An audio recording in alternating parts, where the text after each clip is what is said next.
ನಮ್ಮ ಚಿಂತಾಮಣಿ ನ್ಯೂಸ್ ಕನ್ನಡಕ್ಕೆ ಸ್ವಾಗತ.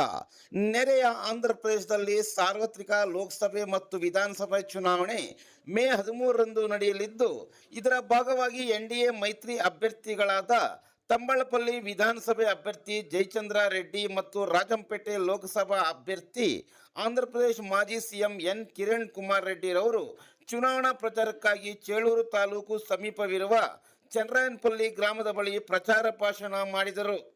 ಈ ಸಂದರ್ಭದಲ್ಲಿ ಬಿಜೆಪಿ ಹಿರಿಯ ಮುಖಂಡರಾದ ಚಲ್ಲಪಲ್ಲಿ ನರಸಿಂಹಾರೆಡ್ಡಿ, ಜನಸೇನಾ ಪಕ್ಷದ ಮುಖಂಡರು, ಮಾಜಿ ಮಾರ್ಕೆಟ್ ಚೇರ್ಮನ್ ಚಂದ್ರಾಯನಪಲ್ಲಿ ಶ್ರೀನಾಥ್ ರೆಡ್ಡಿ ಸೇರಿದಂತೆ ಹಲವಾರು ಮುಖಂಡರು ಉಪಸ್ಥಿತರಿದ್ದರು.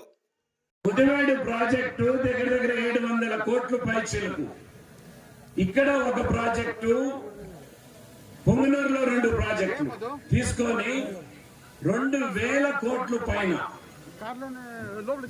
వారి సంస్థకే టెండర్స్ తీసుకొని వాళ్ళే చేసే విధంగా పూర్తి అనుమతులు లేకన్నా, అనుమతులు తీసుకోకన్నా, ప్రభుత్వ గవర్నమెంట్ ఆఫ్ ఇండియా అనుమతులు తీసుకోకన్నా మొదలు పెట్టేసి 2000 కోట్ల ఎలక్షన్లు వస్తే ఎట్లా ఓడిపోతాము మనము. ఖచ్చితంగా ఇక్కడ ఈ రాష్ట్రంలో వైఎస్ఆర్సీపీ వచ్చే ఛాన్స్ లేదు.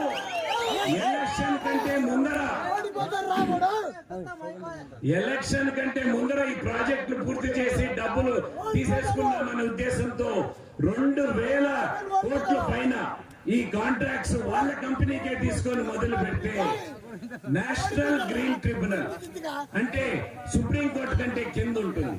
100 కోట్ల రూపాయలు రాష్ట్ర ప్రభుత్వం పైన ఫైన్ వేసింది. పర్మిషన్లు లేకుండా మీరు ఈ ప్రాజెక్ట్స్ ఎందుకు మొదలు పెట్టారు? అదేగాక రైతులకు, పేద రైతులకు సంబంధించి భూములు తీసుకొని వారికి ఎటువంటి కాంపన్సేషన్ ఇవ్వకన్నా, వారికి భూములు పోయిన దానికి నష్టపరిహారం చెల్లించకన్నా తీసుకొని చేస్తుంటే నేషనల్ గ్రీన్ ట్రిబ్యునల్ 100 కోట్ల రూపాయలు ఆంధ్రప్రదేశ్ ప్రభుత్వం పైన ఫైన్ వేసింది. ఇవన్నీ అక్రమాలు. ఇసుక ఇప్పుడే చెప్పారు, మీ నది నుంచి ఎట్లా ఇసుక పోతా ఉందో బెంగళూరుకని.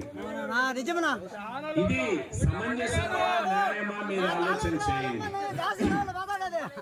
ఒక పక్క ఎవరైనా వారిని ఏలెత్తు చూపితే వాళ్ళపైన పోలీస్ కేసులు పెట్టి, దౌర్జన్యంగా వాళ్ళనే కొట్టి వాళ్ళపైన కేసు పెట్టారు.